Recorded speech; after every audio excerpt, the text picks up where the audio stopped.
Meu noivo me chamou de idiota. Disse que eu não teria coragem de viver sem ele. Todos concordaram, até que em menos de 24 horas descobri quem ele realmente era. E fui eu quem escolheu se ele merecia ou não perdão. O barulho do vidro quebrando ainda ecoava na cozinha quando percebi que ele não tinha mais controle. Meu noivo, que eu acreditava ser o homem da minha vida, estava agora ajoelhado sobre os cacos, gritando meu nome com uma fúria que eu nunca tinha visto antes. A panela de sopa tombada espalhava o líquido vermelho e quente pelo chão, misturando-se com a água da chuva que entrava pela janela quebrada. Eu me senti paralisada, com o coração batendo tão rápido que parecia que meu peito ia explodir. Todos os vizinhos do prédio olhavam pelas janelas, sussurrando, apontando, alguns até filmando com seus celulares. Eu estava sozinha, mas cercada por olhares acusadores. Ele me chamou de idiota mais uma vez, rindo de um modo que misturava desprezo e satisfação, como se meu medo fosse entretenimento. Eu me lembrei, enquanto ele gritava, de como tudo começou. Dos pequenos gestos que me faziam acreditar que ele era bom, flores inesperadas, bilhetes carinhosos, abraços apertados em dias de chuva.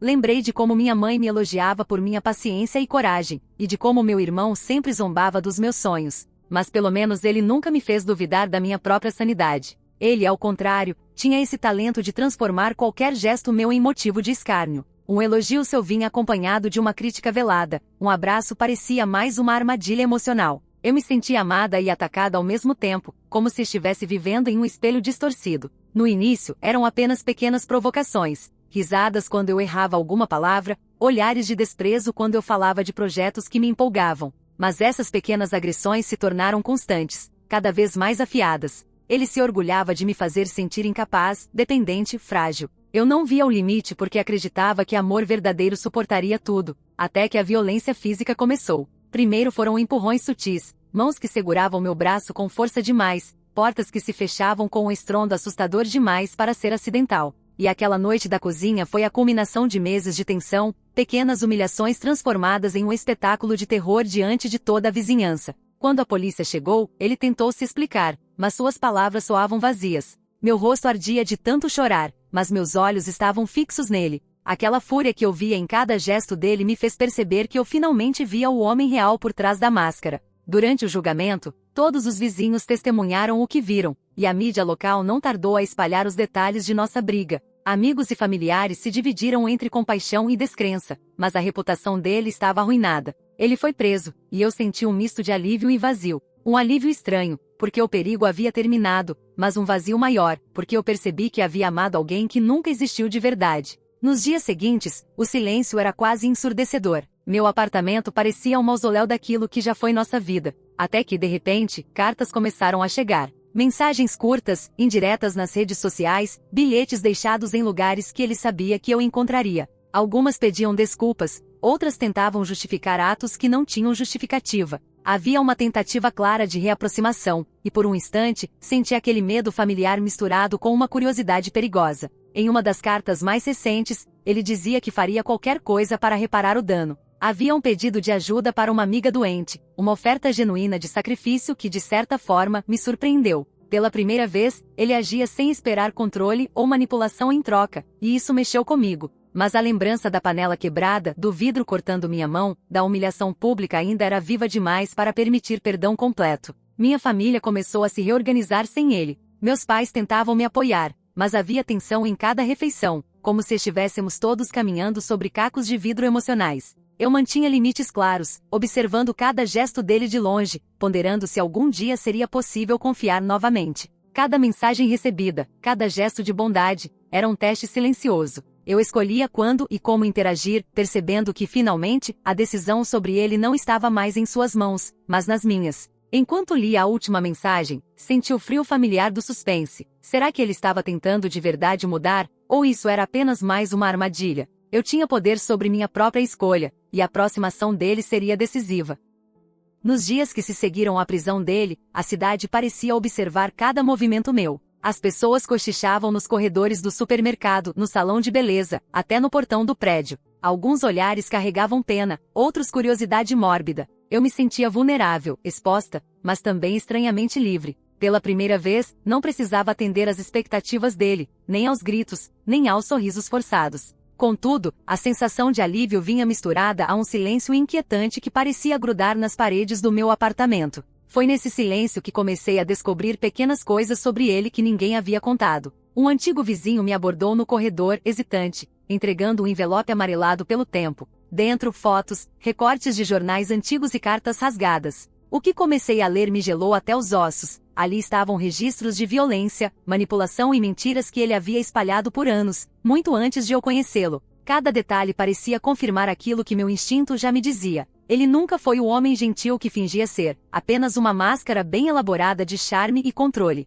As fotos mostravam encontros suspeitos com pessoas que ele parecia intimidar, sorrisos falsos em meio a discussões severas, mãos que fechavam portas e janelas com força, sempre com o mesmo padrão de agressividade. Nas cartas, antigos relacionamentos eram descritos como fracassos e problemas emocionais de parceiros fracos. Um padrão cruel se repetia, e eu finalmente entendi que eu não tinha sido escolhida por amor, mas por vulnerabilidade. Enquanto isso, ele começava a se comunicar de forma indireta. Mensagens crípticas surgiam no Instagram, curtidas antigas voltavam, comentários que pareciam inocentes escondiam pedidos de atenção. Havia uma tentativa clara de medir minha reação. Cada gesto era um teste, cada frase cuidadosamente calculada. E mesmo após tudo, uma parte de mim ainda sentia medo de olhar de volta, medo de sentir alguma forma de atração ou compaixão por alguém que tinha causado tanto dano. A escalada de suas ações passadas me levou a buscar ajuda legal para manter distância. A polícia reforçou a medida protetiva, mas mesmo assim, ele encontrava formas sutis de me alcançar. Eu sentia que precisava manter a guarda alta, mas também comecei a perceber algo novo. Ele parecia aprender com os erros, pelo menos em pequenas doses.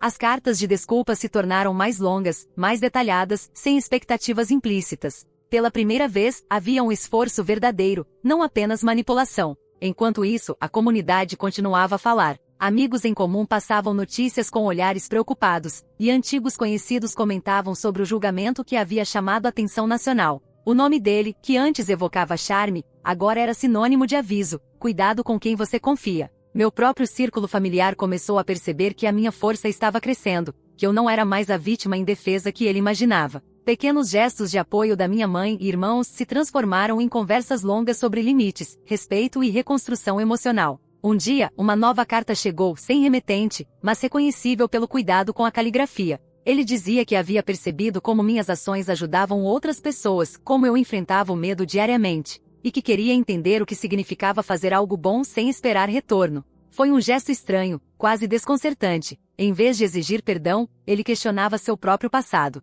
Pela primeira vez, senti que havia uma centelha de humanidade genuína ali, algo que poderia ser construído ou destruído dependendo das escolhas seguintes. A tentação de responder surgiu. Uma parte de mim queria confrontá-lo, testar se aquelas palavras eram sinceras ou apenas mais uma manipulação. Mas a lembrança do vidro quebrado, da humilhação diante de todos, do medo que ele incutiu tão facilmente, mantinha minha mão afastada do telefone. Eu tinha poder, finalmente, e cada mensagem dele era um lembrete de que o controle havia mudado de mãos. Eu não era mais a vítima, eu era a juíza silenciosa das ações dele. O passado oculto dele, que agora se revelava lentamente, mostrava um homem que tinha escolhido o mal várias vezes, mas que talvez pela primeira vez, enfrentava suas próprias falhas. Eu percebi que a linha entre redenção e ilusão era tênue, e que minha decisão final poderia definir não apenas meu futuro, mas também a integridade da minha própria família. Cada gesto dele seria pesado, medido, comparado à história completa que agora eu conhecia. Enquanto fechava a última carta, um arrepio percorreu minha espinha. Havia algo naquela mensagem que parecia inocente, mas que carregava uma ameaça sutil, uma promessa de mudança, mas sem garantia de que o passado não poderia se repetir. Eu sabia que o próximo passo seria crucial, e que cada escolha minha seria um teste de inteligência, coragem e sobrevivência emocional. Será que alguém com tanto passado de dor e manipulação pode realmente mudar? Ou alguns segredos nunca permitem redenção? Os dias se arrastavam com uma tensão quase tangível. Cada notificação no meu celular fazia meu coração disparar, cada e-mail ou mensagem parecia carregar duas possibilidades: redenção ou manipulação. Eu tinha me acostumado com o silêncio, com o vazio que se tornará minha nova normalidade, mas as cartas e mensagens dele quebravam essa calmaria. E eu sentia novamente aquele frio na espinha que lembrava a noite da cozinha. Foi quando aconteceu. Um bilhete deixado embaixo da porta, simples, curto, mas impossível de ignorar. Ele dizia que havia ajudado uma vizinha idosa que caíra na rua, que acompanhará a enfermeira até a casa dela, garantindo que ela estivesse segura. Um gesto tão pequeno, mas genuíno, que me obrigou a parar. Pela primeira vez, não havia manipulação explícita, não havia exigência de perdão, não havia lembrança daquilo que ele me havia feito. Era apenas bom. E por algum motivo, aquilo mexeu comigo. Eu não respondi imediatamente. Observei de longe, analisei cada detalhe, cada palavra, cada possibilidade oculta. Era como se tivesse acordado de um pesadelo prolongado e agora estivesse encarando uma sombra de luz que poderia ser real ou apenas uma ilusão cuidadosamente construída. Mas aquele gesto altruísta me fez perceber que mesmo pessoas que causam dor profunda podem, em algum momento, agir com humanidade. Isso não significava confiança, mas abria uma fresta na muralha que eu havia construído em torno de meu coração. Minha família, ao perceber minha inquietação, começou a discutir sobre limites. Meu pai dizia: "Você tem que proteger a si mesma, Ariel. Não importa o que ele faça, ele já mostrou quem é." Minha mãe insistia: "Mas ele também mostrou que pode mudar, talvez devêssemos dar uma chance limitada, sob vigilância." Meus irmãos não se envolveram muito, mas cada olhar deles era um lembrete de que eu não estava sozinha e que minhas decisões teriam repercussões emocionais em todos nós. A primeira reaproximação indireta foi estranha. Ele enviou uma carta pedindo permissão para participar de uma reunião comunitária onde eu estava organizando um projeto social. A proposta parecia inócua, mas eu sabia que permitir qualquer contato seria um teste de controle. Analisei, hesitei e finalmente decidi que poderia deixá-lo participar, com limites claros. Ele só poderia agir dentro do evento, sem contato direto comigo fora dele. Era uma vigilância constante, mas era também a primeira vez que eu escolhia, e não ele. O dia da reunião chegou, e minha ansiedade atingiu níveis que eu não acreditava possíveis. Ele estava lá, esperando, sorrindo com uma tensão contida. Não me cumprimentou, não tentou se aproximar de maneira invasiva, apenas se movimentava entre os participantes, ajudando com organização, distribuindo materiais, recolhendo lixo, oferecendo ajuda sem alarde. Cada gesto era medido, cada ação genuína. Era estranho ver aquele homem que me humilhara de forma pública e física tentando agir de forma correta, sem nada ganhar. Mas eu permaneceu vigilante. Cada ação dele era analisada, testada. Enquanto o evento avançava, percebi que alguns vizinhos notavam a diferença. Alguns olhares de desconfiança se transformaram em curiosidade, alguns sorrisos antes contidos agora eram de aprovação. Eu mesma senti um tipo de alívio, não era felicidade, mas a sensação de que algo poderia, finalmente, ser reconstruído de forma cautelosa. Mas mesmo com essa aparente calmaria, meu coração permanecia alerta. Eu sabia que uma única falha poderia destruir tudo. Após o evento, ele se aproximou de mim de forma respeitosa, oferecendo um simples bilhete: "Obrigado por permitir que eu participasse. Prometo manter os limites. Apenas quero aprender a agir de maneira correta, sem causar dor." Não havia exigência de perdão, nem pedido dramático, nem manipulação emocional. Era, de fato, o primeiro gesto genuíno. Eu respirei fundo, e pela primeira vez, senti que tinha algum poder sobre o futuro dele, que poderia observar, avaliar, decidir quando e como interagir. Nos dias seguintes, mantivemos essa convivência limitada. Ele ajudava discretamente em pequenas tarefas da vizinhança, sem me buscar, sem tentar chamar atenção. Eu ficava de longe, analisando, mantendo os limites. Era uma dança tensa entre confiança parcial e vigilância constante. Cada gesto dele era comparado com o passado, cada sorriso com a noite da cozinha, cada palavra com os gritos que eu ainda lembrava com nitidez. Minha família, agora reorganizada, começava a lidar com essa nova dinâmica. Jantávamos juntos, conversávamos sobre limites, sobre reconstrução, sobre proteção emocional. O espaço para ele era limitado, mas presente. Ele não estava mais no centro de nossas vidas, estava sendo testado, como se estivesse sob um microscópio de atenção e paciência. E eu, pela primeira vez, sentia que não era a vítima, mas a responsável por decidir os próximos passos. Enquanto eu lia a última mensagem dele, enviada após o evento comunitário, senti aquele frio conhecido de incerteza. Ele mostrava sinais de mudança, sim, mas eu ainda não sabia se aquilo era verdadeiro ou apenas mais um teste. A linha entre redenção e manipulação ainda era tênue, e a próxima ação dele poderia selar o destino dessa relação, ou destruir qualquer esperança de reconstrução. A reintegração dele começou devagar, como uma maré que avança sem que se perceba de imediato. Cada dia que passava, ele estava mais presente na rotina da vizinhança e, por consequência, em minha vida, mas sempre dentro de limites claros que eu mesma estabelecera. A cada gesto altruísta, eu observava com cautela, testando se era genuíno ou apenas mais uma manipulação velada. O vidro quebrado da cozinha, os gritos, a humilhação pública, tudo ainda estava gravado em minha memória, como cicatrizes que não se curam facilmente. Ele começou a aparecer nos lugares onde eu estava, sem me procurar, sem interferir, apenas participando de maneira discreta. Levava mantimentos para a família de uma vizinha que estava doente, ajudava crianças da comunidade com tarefas escolares, recolhia lixo e folhas no parque local, cumprimentando a todos com uma cordialidade surpreendentemente genuína. Minha família percebia a diferença, e embora ainda cética, começou a aceitar que talvez existisse uma possibilidade de mudança. Cada gesto dele era uma prova silenciosa, uma tentativa de reconstrução que não exigia minha aprovação imediata.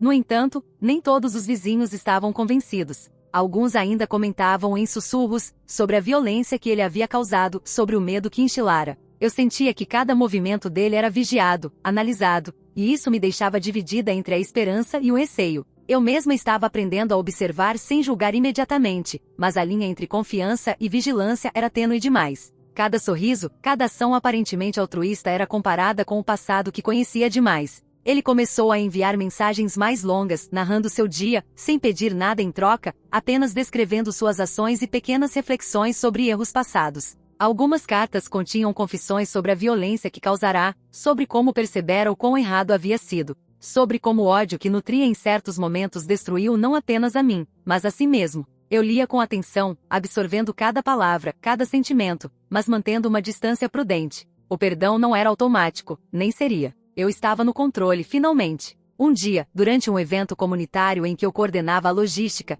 ele se ofereceu para ajudar a montar a estrutura de som. Não era apenas uma ação prática, era um teste silencioso, uma forma de mostrar que podia agir sem buscar reconhecimento. Ele fez tudo meticulosamente, ajudando outros voluntários, sem me olhar, sem exigir minha aprovação. Eu percebi, naquele instante, que havia um fio tênue entre redenção e repetição do passado, e que a forma como ele lidaria com o silêncio e com a própria disciplina diria muito sobre seu caráter. Minha família continuava a observar de perto. Meu pai conversava comigo sobre limites diários, reforçando a importância de não permitir aproximações fora do combinado. Minha mãe, embora mais compreensiva, alertava para sinais de manipulação emocional, lembrando que gestos de bondade não anulam o passado. Meus irmãos ofereciam apoio silencioso, atentos a cada interação, prontos para intervir se algo saísse do controle. Havia uma rede de segurança, mas também um teste constante. Cada ação dele era pesada e avaliada em detalhes. Ao longo de semanas, percebi mudanças sutis na dinâmica familiar.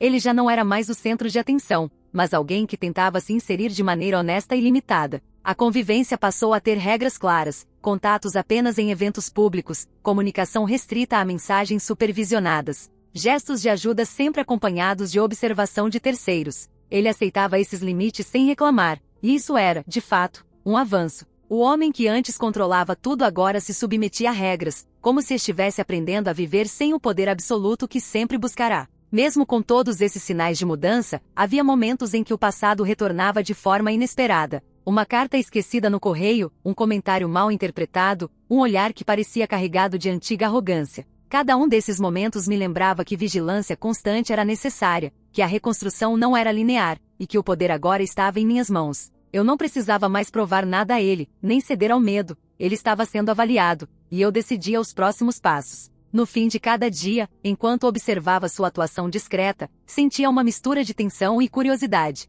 O que eu vi era um homem tentando se reinventar, mas ainda carregava o peso do que causará. Eu sabia que cada gesto dele, cada palavra, cada ação, poderia ser genuína ou apenas um passo calculado. A decisão final sobre confiança e perdão ainda estava nas minhas mãos, e a cada dia que passava, a linha entre redenção e armadilha se mantinha tênue e perigosa. Enquanto lia a última mensagem dele, descrevendo pequenas ações de ajuda a vizinhos e reflexões sobre seus erros, senti aquele frio conhecido de incerteza. Ele parecia estar mudando, mas será que essa transformação era real ou apenas uma preparação para voltar a manipular?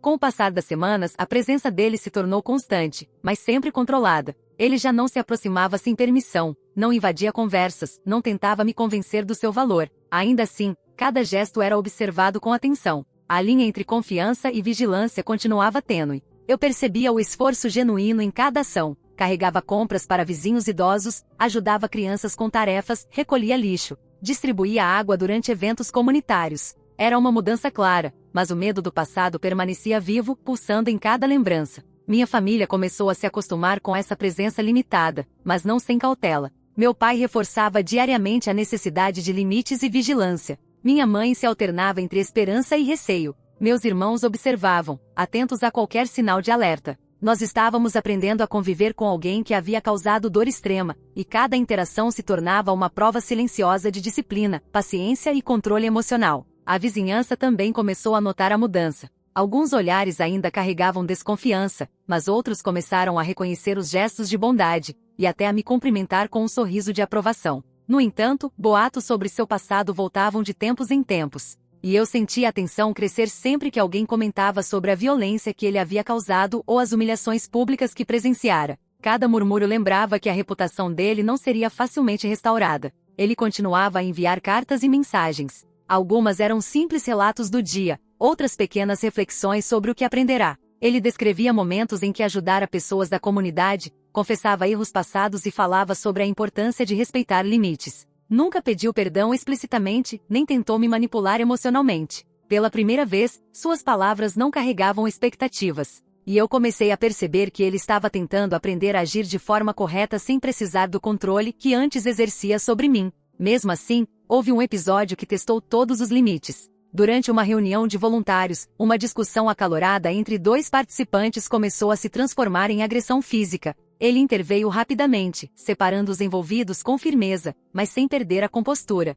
Ele não tentou se impor sobre mim ou qualquer outra pessoa, mas agiu de forma decisiva, mostrando responsabilidade e autocontrole. Pela primeira vez, vi nele uma combinação de poder e ética que não buscava benefício próprio. Esse gesto, embora admirável, também trouxe à tona o risco inerente. Ele ainda tinha força, ainda tinha presença, e qualquer deslize poderia destruir tudo. A convivência tornou-se um delicado equilíbrio entre vigilância e observação. Eu permitia que ele participasse de eventos públicos e pequenos projetos comunitários, mas sempre mantendo distância. Ele respeitava meus limites, observava regras e demonstrava cuidado genuíno em cada ação. Cada gesto de bondade era avaliado em relação ao passado, cada palavra comparada às cicatrizes que ainda carregava. Eu estava aprendendo a confiar, mas de forma gradual, mantendo meu próprio poder de decisão intacto. Houve também pequenos sinais de mudança emocional. Ele começou a falar sobre suas próprias falhas de forma aberta, reconhecendo padrões que levavam à violência e manipulação.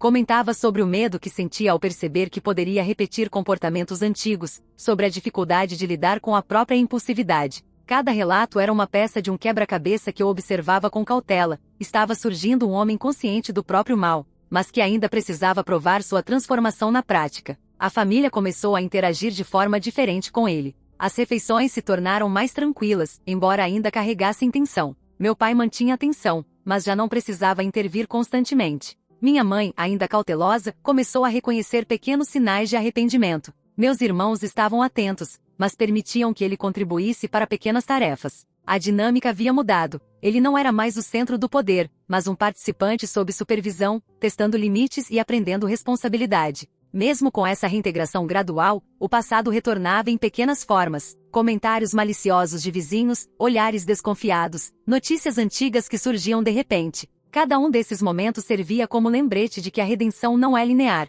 e que a reconstrução de confiança exige tempo, disciplina e vigilância constante. Eu percebia que a escolha de confiar ou não ainda era minha, e que qualquer passo em falso dele poderia colocar tudo a perder. Enquanto lia a última mensagem enviada por ele naquela semana, descrevendo como ajudar a uma família necessitada sem esperar reconhecimento, senti uma mistura de apreensão e curiosidade. O homem que havia me humilhado publicamente estava mostrando sinais de mudança genuína, mas será que essa transformação era duradoura ou apenas temporária? Cada gesto seu ainda carregava o peso de tudo que ele havia feito, e a linha entre redenção e repetição do passado continuava tênue e perigosa. O tempo parecia ter parado naquela manhã. O sol entrava pelas janelas da sala, iluminando os móveis ainda arrumados com cuidado, mas não havia paz completa. Havia um silêncio inquietante, aquele tipo de silêncio que pesa no peito, lembrando que a reconstrução nunca é simples nem linear. Ele estava presente, como sempre, ajudando discretamente em pequenas tarefas da comunidade, mas algo parecia diferente. Havia um ar de expectativa em seus olhos, como se soubesse que a decisão final estava prestes a ser tomada. Minha família estava reunida. Meu pai, sempre firme, observava cada movimento dele. Minha mãe alternava entre esperança e receio, e meus irmãos mantinham vigilância silenciosa, prontos para intervir se necessário. O equilíbrio da convivência estava testado, e todos sabíamos que cada gesto dele, cada palavra, seria avaliado não apenas por mim, mas por toda a dinâmica familiar que construímos desde sua prisão. Ele já não era o centro do poder. Agora qualquer erro poderia custar tudo. Ele se aproximou lentamente, sem pressão, sem expectativas implícitas. Suas mãos estavam limpas, sua postura calma, mas o peso do passado pairava no ar como uma sombra. Ele falou sobre seus erros, sobre os gestos de violência, sobre a humilhação pública que me causará. Reconheceu cada detalhe, sem desculpas vazias, sem manipulação emocional, apenas assumindo responsabilidade. Pela primeira vez, ouvi aquelas palavras e senti que eram verdadeiras. O homem que antes usava o medo e o controle para dominar agora falava com sinceridade, sem esperar nada em troca. Durante semanas, ele havia demonstrado pequenas ações consistentes de bondade e responsabilidade. Não apenas comigo, mas com vizinhos, com crianças, com idosos. Cada gesto era avaliado com cuidado, cada mensagem analisada. A linha entre redenção e manipulação sempre existiu, mas agora havia evidências concretas de mudança. Ele aprendeu a agir sem buscar controle, a ajudar sem esperar reconhecimento, a respeitar limites claros e manter distância quando necessário.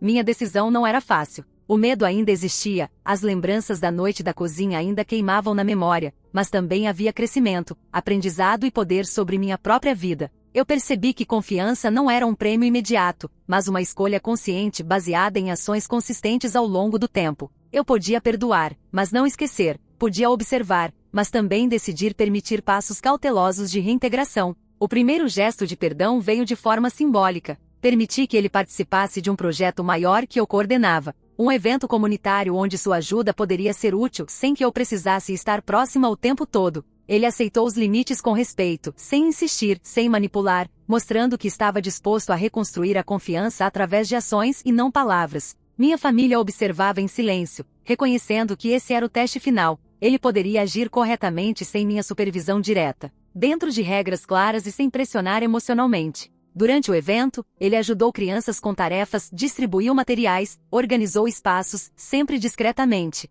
Os vizinhos notavam a diferença, alguns ainda desconfiados, outros surpresos com a consistência de suas ações. Cada gesto reforçava a ideia de que ele realmente estava mudando, mas também mantinha atenção. Qualquer deslize poderia destruir tudo em segundos. Eu observava, avaliando, consciente de que meu poder sobre a situação era absoluto. Quando tudo terminou, ele se aproximou apenas para agradecer. Sem pedidos de perdão, sem gestos dramáticos, apenas reconhecimento silencioso pelo espaço que eu permitirá. Pela primeira vez, senti que ele entendia que a reconstrução da confiança não era sobre palavras, mas sobre ações contínuas e respeitosas. Ele havia mudado, mas a linha entre passado e presente permanecia, lembrando que confiança total é construída, não concedida. Minha família se reorganizou completamente. Meu pai e irmãos mantinham vigilância sutil, protegendo o espaço emocional da casa. Minha mãe começou a relaxar gradualmente, reconhecendo sinais de mudança, mas sem esquecer os danos do passado. A dinâmica familiar encontrou um novo equilíbrio. Ele podia participar, mas sempre com limites claros, sob observação. E eu continuava a ser a juíza silenciosa de cada ação. Enquanto refletia sobre tudo, percebi que o mais importante não era o perdão imediato ou a redenção total dele, mas o controle que finalmente tinha sobre minha própria vida. Eu não era mais vítima, nem refém de memórias dolorosas. Eu era a guardiã do futuro, capaz de escolher quem merece confiança e em que medida. E naquele momento compreendi que algumas pessoas podem mudar, mas a decisão sobre como recebê-las depende exclusivamente de quem sofreu. Ao fechar a última carta que ele enviará naquela semana, descrevendo um ato discreto de bondade com um vizinho, senti uma mistura de alívio e cautela. Ele havia mostrado mudanças genuínas, mas o passado sempre estará lá, como lembrete do que foi feito. Eu podia observar, avaliar e decidir quando permitir novos passos de reintegração. Eu escolhia os limites, eu escolhia confiar aos poucos, e isso era o que realmente importava. No fim, percebi que algumas pessoas podem realmente mudar, mas o verdadeiro poder não está em perdoar automaticamente. Está em decidir quando e como permitir que alguém volte para sua vida. E embora a paz estivesse surgindo, eu sabia que a vigilância e a consciência do passado seriam sempre parte do equilíbrio que agora construímos juntos.